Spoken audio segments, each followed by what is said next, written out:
Under a gloomy London sky, a scream cuts through the air like a blade slicing into the soul of an empire. On a blood-stained scaffold, in the middle of a dead silent crowd, a body is being torn apart, not by beasts, but by the hand of royal authority. This isn't an execution, it's a ritual of annihilation, a symbol made of flesh and blood. This is how a man dies when he dares to defy the crown. Hanged until his lungs flood with blood.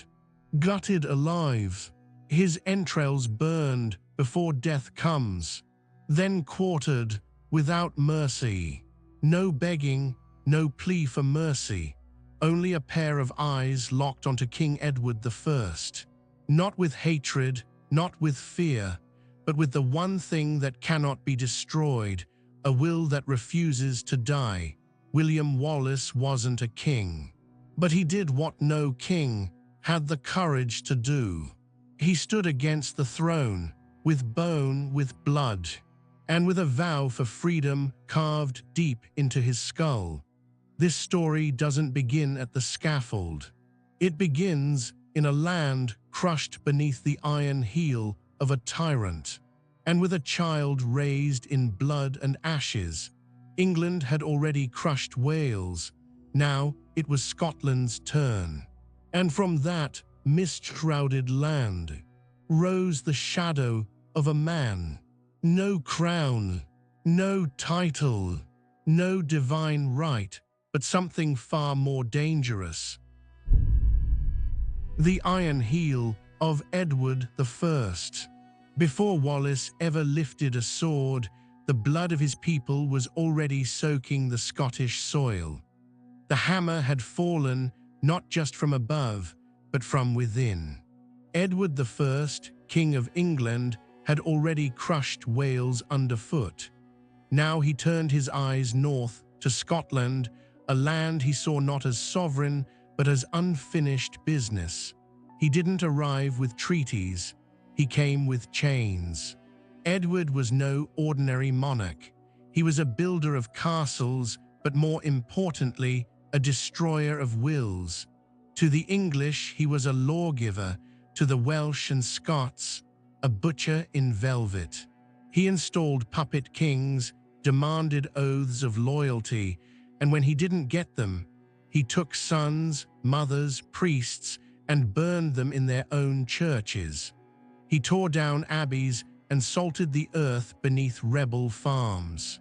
His army didn't just march, they marinated the land in fear.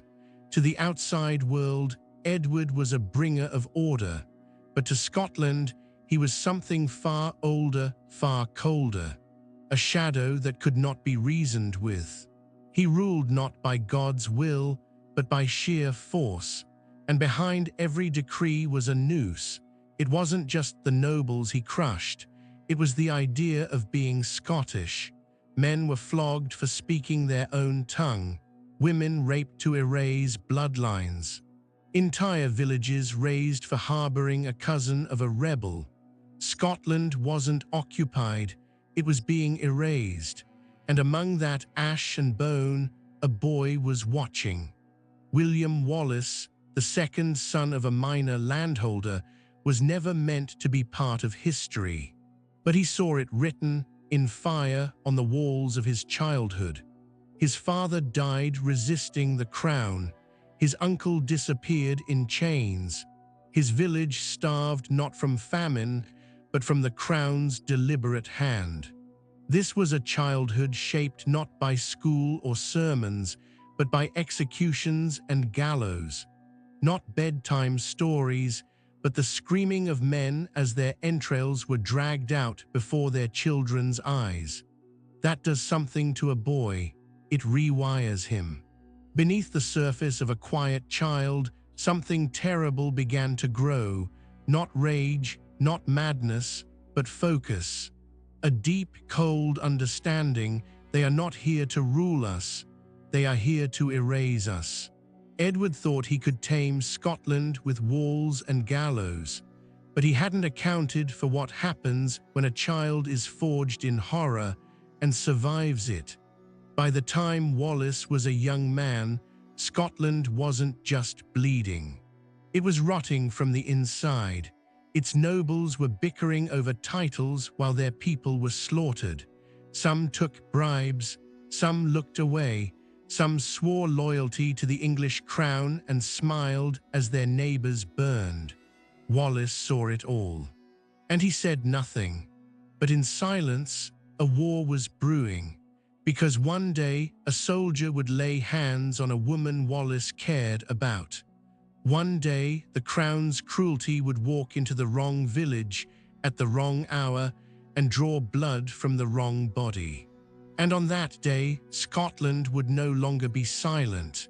We'll begin where all great rebellions do, not with a battle, but with a murder. The outlaw's first kill. It didn't happen on a battlefield. It didn't involve flags or trumpets or noble speeches. It happened on a dirt road near a stone cottage, where the boots of an English soldier dragged a screaming woman by the hair, and Wallace saw red. The woman's name is forgotten by history, but not by him. She wasn't royalty. She wasn't a symbol. She was just someone he cared about. And in a land where mercy had already been buried, Wallace chose vengeance. Not the kind that burns cities yet, but the kind that rips a man's throat out with steel and silence. He didn't ask questions. He didn't shout. He followed the soldier into the woods, waited for him to piss against a tree, and when the man turned, Wallace was already there. His knife didn't go for the chest. It went for the gut, slow, deep, 2 hands on the hilt, the kind of wound that makes a man realize he's going to die and it's going to take a while. The soldier gurgled, clawed at him. But Wallace didn't blink. He leaned in and whispered something the man couldn't understand, because this wasn't about words. It was about payment. It was about sending something back to the crown, one less body to carry a sword. One more ghost to haunt the English in their sleep. But Wallace didn't run after. He didn't hide. He stood over the corpse, covered in blood, and stared at the horizon like it had just changed shape. And in that moment, he was no longer a tenant, no longer a son of Scotland. He was something else, an outlaw. The crown called it murder. The people called it justice, and in the shadows, others began to whisper his name. Men who'd buried their brothers, wives who'd scrubbed their husbands' blood from doorways, farmers who'd been taxed into starvation. They came with pitchforks, old swords, rusted spears, and eyes that remembered what fear smelled like. But now they followed a man who had none left. This wasn't a rebellion, not yet. It was a chain reaction. One death led to another, then a patrol ambushed, then a tax collector hung from his own cart. The more Wallace killed, the more men came to join him, not because they believed in some grand ideal, but because someone finally was fighting back. He never asked to lead, but they handed him the role anyway. Not with crowns or ceremonies, but by watching how he killed, how he moved, how he chose who lived and who didn't. Wallace was no politician. He was the embodiment of every scream that had gone unanswered for decades. And now the screams were screaming back. By the time England heard the name Wallace, it was too late. The fire had already spread across the Highlands, and at its center was a man with blood still drying on his hands. Would turn that outlaw into a nightmare the crown could no longer ignore. The bridge that broke a king. The English had dealt with rebels before. They'd crushed Welsh princes, burned Irish clans, and nailed Scottish nobles to castle gates. To them, William Wallace was just another flicker of resistance, a flame that would sputter out once it saw the full weight of England's war machine. They didn't expect the fire to spread. Within months, Wallace and his men had turned from shadows into storms. Garrisons were ambushed in their sleep. English caravans bled out along the roads. Tax records were burned. Heads of crown officials were left on pikes, mouths stuffed with English coin. This wasn't warfare. This was message delivery written in gore, so they sent an army, thousands strong, armored, mounted, supremely confident. Because to the crown, this wasn't a war, it was pest control. They marched north with banners high, expecting surrender, begging for fear. Instead, they found Stirling Bridge, a narrow span across the River Forth. On one side, the English with their gleaming horses, glistening steel and tactical pride. On the other, Wallace, a man without formal training, without noble blood, without mercy, and beside him, an army of farmers, hunters, blacksmiths, and ghosts. What the English didn't know was that Wallace had already studied them.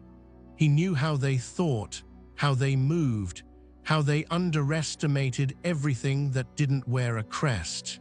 He waited until half their forces had crossed the bridge, tight, confined, perfect for slaughter, and then he unleashed hell. The signal was not a trumpet, it was a scream, and the river ran red. English knights crushed each other in panic. Horses buckled, men trampled their comrades trying to escape the killing grounds. Arrows rained from above, blades hacked from below, and in the center of it all was Wallace, moving like a man possessed, cutting down soldiers like they were the debt collectors of his childhood nightmares. No strategy could save them, no retreat could protect them. They were trapped by water, by arrogance, by a man who refused to kneel. By the end of the day, the river wasn't just red, it was clogged, with bodies, with armor, with the pride of an empire sinking beneath the weight of its own blind certainty. News of the massacre spread fast. To the Scots, it was divine retribution. To Edward I, it was personal. Wallace wasn't just a rebel now, he was a threat. A symbol, a man whose name made English mothers clutch their children tighter at night. But Wallace didn't stop at victory. He burned castles. He hunted collaborators. He made examples, loud, bloody, public examples of those who'd pledged loyalty to England. And as the smoke rose, so did the myth. In taverns and whispers, they began calling him something dangerous, something kings fear most, protector of the realm. He wore no crown, he signed no decree. But to a nation bleeding for decades, Wallace was becoming more than a man. He was becoming a reckoning. And Edward I, he no longer sent generals. He made a decision: if Wallace wouldn't kneel, he would burn, would see the rebel rise higher than he ever imagined, and closer to the blade that waited for him in the shadows. A crownless king. After Stirling, Scotland didn't just roar, it rose. Villages once too afraid to whisper the word rebellion now sang Wallace's name in taverns, carved it into prison walls, and spat it at English guards with blood in their teeth. He had done the unthinkable. He broke the English spine in open battle, and he did it without a title, without a throne, without a drop of royal blood in his veins. But Scotland didn't need another noble. It needed a weapon. And Wallace became exactly that. They called him Guardian of the Realm, an unofficial title made official by desperation. The nobles who once turned their backs now scrambled to his side, eager to be seen with the man whose shadow made kings lose sleep. They dressed him in finer clothes, put scrolls in his hands, spoke of parliaments and declarations, but Wallace didn't give a damn about signatures. He wasn't a king, he was a storm, and storms don't sit on thrones, they tear them down. Still, victory is a dangerous thing. It doesn't just draw allies, it draws leeches. And as Wallace rose, so did the whispers. Nobles began murmuring in halls about power being concentrated in the hands of a commoner. Some said Wallace was too brutal, others too ambitious. None dared say it to his face, but every fake smile at court was hiding a dagger. Even worse, Edward I was watching. He wasn't a fool. He knew Wallace had become more than a threat. He had become a symbol, and symbols are more dangerous than swords. So Edward changed tactics, no longer brute force, now division, poison, psychological warfare. He sent envoys pretending to offer peace, spreading false promises of autonomy to Scottish lords, if only they'd temper Wallace's aggression. He bribed some, threatened others. Some took the gold, some took the bait. And just like that, the cracks began to form, not in Wallace's resolve, but in the unity behind him. Meanwhile, Wallace was pushing deeper. He led raids into northern England, not for conquest, but for memory. He burned farms the way English forces had burned Scottish ones. He dragged magistrates from their halls, judged them in the street, and left their corpses dangling from trees. An eye for an eye? No, this was a soul for a soul. But even vengeance has a cost. With every torch Wallace lit, another noble recoiled. His brutality, once praised, now made them uncomfortable. The same men who had once cheered him on began murmuring of extremes. The same banners that once flew beside him now hung limp in hesitation. And Wallace, he could feel it. The battlefield had changed. No longer open war, but quiet corridors, sealed chambers, smiling cowards. The kind of war that bled from the inside. Still, he kept moving, kept striking, because he knew the truth. The moment he stopped, they would turn on him. And somewhere deep in the English court, Edward I sharpened his next move, not with steel, but with bait. A man like Wallace could only be stopped by one thing, not armies, not laws, but betrayal. Would reveal how the rebels weren't defeated from the outside, but gutted from within. Daggers behind the thrones. Wallace had survived blades. He had survived arrows, fire, war, and exile. But what waited for him now wasn't the clash of steel, it was the rot of silence. The kind that spreads behind doors. The kind that wears rings and speaks softly. The kind that kills slowly without spilling a single drop of blood. Until it's too late, the nobles had never truly stood with him. They stood behind him while he carved the path with his bare hands. But now that the path was slick with blood and smoke, now that England was threatening not just war, but annihilation, they began to reconsider, not for country, for comfort. They feared Wallace's fire more than the king's sword. Edward I knew this. He didn't need to break Wallace. He needed to break the illusion around him that he was untouchable, invincible, backed by the whole of Scotland. And so he reached not for armies, but for men in velvet, men with guilt in their eyes and gold in their hands, traitors wrapped in tartan. The shift was subtle. First, Wallace stopped receiving messages from the council. Then funding for supplies mysteriously dried up.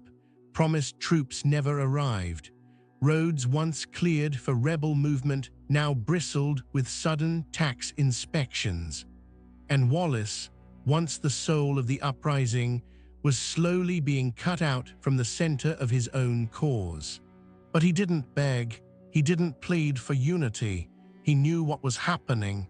He could see it in the way they avoided his gaze, in the trembling voices of messengers, in the delay of every decision.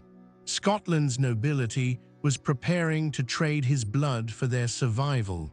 Still, he fought. Raids became personal. Walls were painted with English blood. He carved fear into the spine of every official south of the border. But while he was fighting with steel, others were fighting with whispers, and it worked. At the Battle of Falkirk, Wallace was promised reinforcements from his supposed allies. They never came. He marched into the field thinking Scotland stood behind him, only to find himself surrounded, abandoned, outnumbered.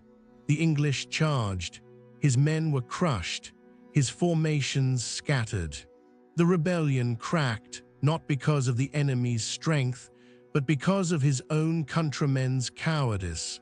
Wallace survived. He always did, but something inside him didn't. He vanished after Falkirk, not in shame, but in strategy. The man who once led armies now moved like a phantom, a wraith in the mist. He no longer believed in banners. He no longer trusted crowns. His war had changed. It wasn't about nations anymore. It was personal. And while he hunted English patrols across the Highlands, the nobles returned to their parlors. They toasted each other. They played politics. They convinced themselves they had chosen peace over chaos. But they knew, deep down they knew. They hadn't saved Scotland. They had betrayed it. And Wallace, he became a shadow, a nightmare, a name spoken in the same breath as vengeance. He was no longer a man who fought for the people. He had become something much darker. A man who had nothing left to lose. Would follow a hunted rebel who refused to die, and a kingdom slowly feeding him to the wolves. The ghost in the Highlands. They thought Wallace was finished after Falkirk, crushed, broken, forgotten, but you don't kill a man like Wallace by beating him in battle. You kill him by starving his memory, by letting his name fade into whispers, by turning the legend into a ghost story mothers tell to scare their sons. But ghosts don't disappear. They linger, and Wallace was still watching. He no longer wore armor, no longer led armies. Now he moved in silence, through forests, over cliffs, across frozen fields under moonlight. The English called him a fugitive. His former allies called him a liability.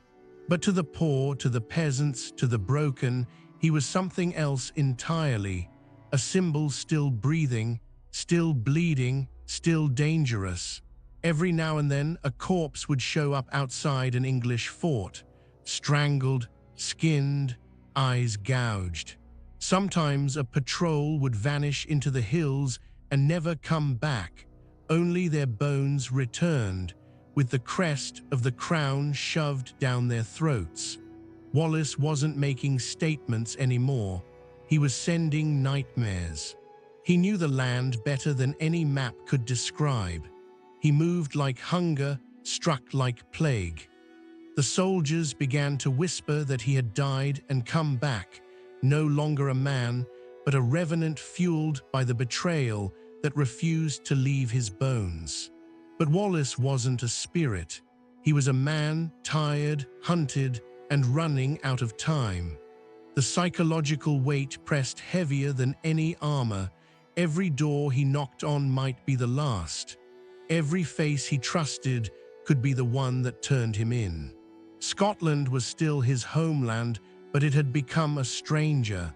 The people admired him, but from a distance. They loved his name, not the risk of sheltering his body. He slept in caves, ate roots, watched from treetops as English banners waved over towns that once cheered his name. And when he did meet those still loyal, their eyes no longer burned with rage, but with pity. That was the worst part, not the cold, not the wounds, but the slow erosion of fire, the quiet death of momentum, the sense that Scotland had already moved on even as he bled for it in the dark. But he kept moving, because Wallace understood one thing no noble ever could. This war wasn't about crowns, it wasn't even about land, it was about memory, and as long as he drew breath, the crown could never fully claim victory. What he didn't know was that the final blow would not come from a blade, or a soldier, or a battlefield. It would come from a man who spoke his language, a man who once called him brother, a man sent to shake his hand and lead him to the gallows, would reveal how the betrayal wasn't just political, it was personal and fatal. The handshake and the rope. Betrayal rarely comes with a blade. It comes with a smile, with a handshake, with the warmth of someone who once bled beside you, calling you brother. That's how they got him. It wasn't the English who caught Wallace. It was the Scots. Sir John Menteith, once a fellow countryman, once a supposed ally, invited Wallace under the pretense of safe passage. A talk, a truce, no weapons, no blood, just words between two sons of Scotland. Wallace arrived with nothing but trust and old memories. He didn't suspect the trap, not because he was naive, but because he needed to believe there was still one man left who wouldn't trade freedom for favor. But Menteith had already made his choice. He'd weighed Wallace's life against English gold, against titles, against peace that smelled like surrender. And in that moment, the man who had once fought beside the Guardian of Scotland handed him over like livestock. Shackled, hooded, stripped of dignity, the crown didn't wait. They dragged Wallace south like a war trophy, parading him through hostile towns, letting crowds jeer, spit, and hurl filth. But Wallace didn't bow, didn't speak. His silence screamed louder than any curse they could throw. By the time they reached London, he wasn't a man. He was a myth in chains, a symbol the king wanted to humiliate before extinguishing. But there was a problem. You can't humiliate someone who has nothing left to lose. They put him on trial, a farce, a ritual, a performance for a bloodthirsty court that had already decided the sentence before the gavel dropped. He was accused of treason. But Wallace looked them in the eye and said it cold, clear. I never swore loyalty to Edward. That wasn't defiance, that was fact. Wallace had never bowed to the English crown. He didn't betray them, he fought them. And that distinction made the judges squirm more than any curse ever could. But they weren't there for truth. They were there for theater, for punishment, for a message to anyone who might still believe that a man without noble blood could threaten the throne. And so the sentence was set. Not hanging, not beheading, that would be mercy. They ordered the full execution, hanged until the bones cracked but the heart kept beating, cut down still alive, stripped naked, castrated, disemboweled. Entrails pulled out slowly, methodically, and burned while he watched. Then his body quartered, limbs sent to different corners of the kingdom. His head spiked on London Bridge, left to rot, to drip, to serve as a monument of warning. But Wallace didn't scream, not once. Even as the knife opened his belly, even as the flames kissed his organs, even as the crowd howled for more blood, for more agony, he stared straight ahead, toward no one, toward everyone, toward the idea that would outlive his flesh. because Wallace understood something the crown never would. You can carve a man into pieces, but you cannot carve freedom out of a people once they've tasted it. And in the final moment, guts spilling, body failing, death clawing at his spine, he summoned every ounce of breath left in his ruined lungs. And he roared one word into the sky: freedom. Well, it would prove that Wallace's execution didn't end the rebellion. It ignited something the crown couldn't contain. A fire that would burn long after his bones turned to dust. The death that failed. They thought it was over, that the scaffold would silence him, that the crowd's screams would drown out his final roar, that cutting his body into pieces would be enough to erase the idea of William Wallace. But they miscalculated one thing. Pain doesn't kill symbols, it feeds them. The day Wallace died, London cheered. His head was mounted on a pike above the Thames, his limbs scattered across the kingdom like grotesque souvenirs of royal justice. To the English, it was closure. To the Scottish nobles who had betrayed him, it was relief. To Edward I, it was victory. But to the people who had suffered in silence, who had buried their children in fields soaked with taxes and blood, who had dared to dream even once of life beyond English boots, Wallace's death wasn't the end. It was a trigger, a ritual killing so violent, so theatrical, so inhuman, that it exposed the crown for what it truly was. Not a throne, not a law, but a machine that ate men whole. The stories didn't fade, they multiplied.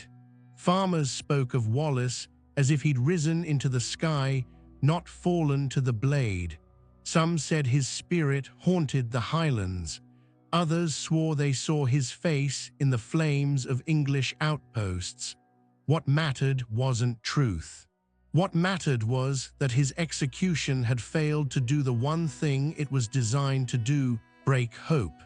Instead, it poured gasoline on it. Across Scotland, rebellion stirred again. Not from lords in council halls, but from common men who remembered what it meant to bleed for something greater than themselves. The very people the crown considered disposable, shepherds, thieves, widows, began to move. Quietly, cautiously, but with purpose. And then came Robert the Bruce. He had once bent the knee to Edward. He had once chosen safety over fire, but after Wallace's death, something shifted.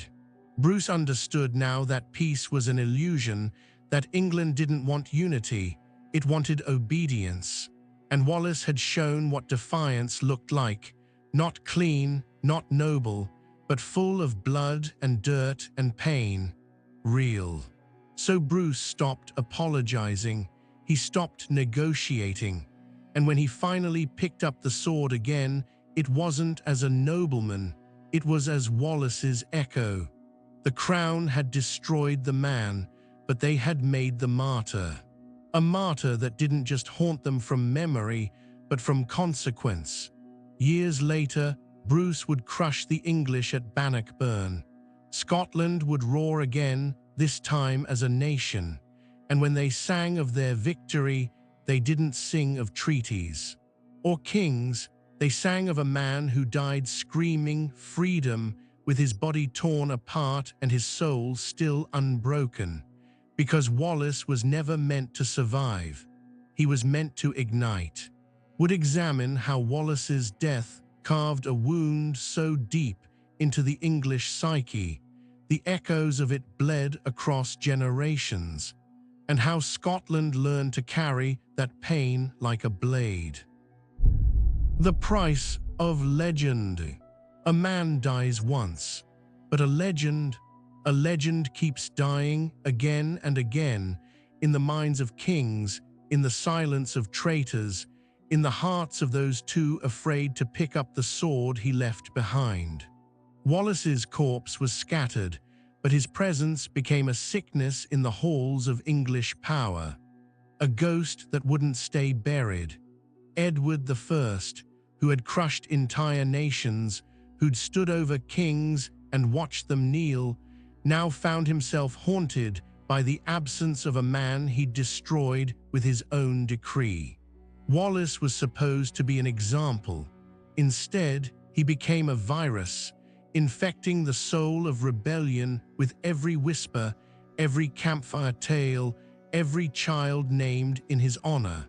It didn't matter how many nobles signed oaths, or how many crosses were planted on hills soaked in blood. His name had outlived his flesh, and the English crown could feel it. Every time another village refused to pay taxes, every time a local lord secretly trained militias, every time a soldier refused to march north, the fear wasn't of armies, it was of memory, because how do you fight a dead man who refuses to die? For Scotland, Wallace's death became both shield and sword, a weapon of guilt, a banner of defiance, but also a mirror, one that forced every man to ask, what would I have done? Would I have followed him or betrayed him? The psychological scar he left behind didn't just mark kings, it cut deep into his own people. The nobles who survived him never fully escaped his shadow. Menteith, the one who handed him over, was never again spoken of with honor. He lived in lands soaked with gold, but his name rotted. Children spat it like a curse. Songs turned his name into a hiss. And in the end, history would carve him not as a lord, but as a Judas in a stolen cloak. Even Robert the Bruce, for all his victories, carried the weight. He had hesitated when Wallace burned. He had chosen diplomacy while Wallace bled alone in the mud. And though Bruce would eventually win Scottish independence, he never erased that burden, not even with a crown, not even at Bannockburn. Because Wallace didn't win through politics, he won through pain, through brutality, through sacrifice so raw, so exposed, it tore the skin off what it meant to love your country. He had no palace, no court, no royal name. But he gave something more powerful than law. He gave the people something they could feel in the marrow of their bones. That freedom was worth dying in pieces for. And for centuries after, every time a ruler tried to tighten his grip, the people remembered the man they tore apart on a platform in London, and how he never begged, never bowed, never broke. Even now you can feel it. That whisper in the wind, that pressure in the chest, that chill behind your spine when you hear the word freedom, not as a slogan, but as a sentence, the kind that ends in iron, fire, and the sound of a man refusing to scream, because legend isn't earned, it's paid for in blood, in betrayal, and in the silence of a rebel who stared death in the face and dared it to blink first. We'll trace how Wallace's legacy bled into Scotland's soul, not through politics or crowns, but through the rage, trauma, and raw defiance that lives on even now. The echo that never fades. Wallace's body is gone. The limbs, the entrails, the head, burned, scattered, fed to birds and time. But the echo of what they did to him, that never faded. It became part of the air, breathed in by every child born under English rule, etched into the bones of the Highlands, burned into the memory of a country that refused to be tamed. You can still feel it, not in the statues, not in the books, but in the rage that bubbles just beneath the surface of every nation forced to kneel. In the way a people remember, not through dates or treaties, but through pain. Scotland never needed to build temples to Wallace. His temple was the wound they couldn't close, because freedom gained through politics is negotiable.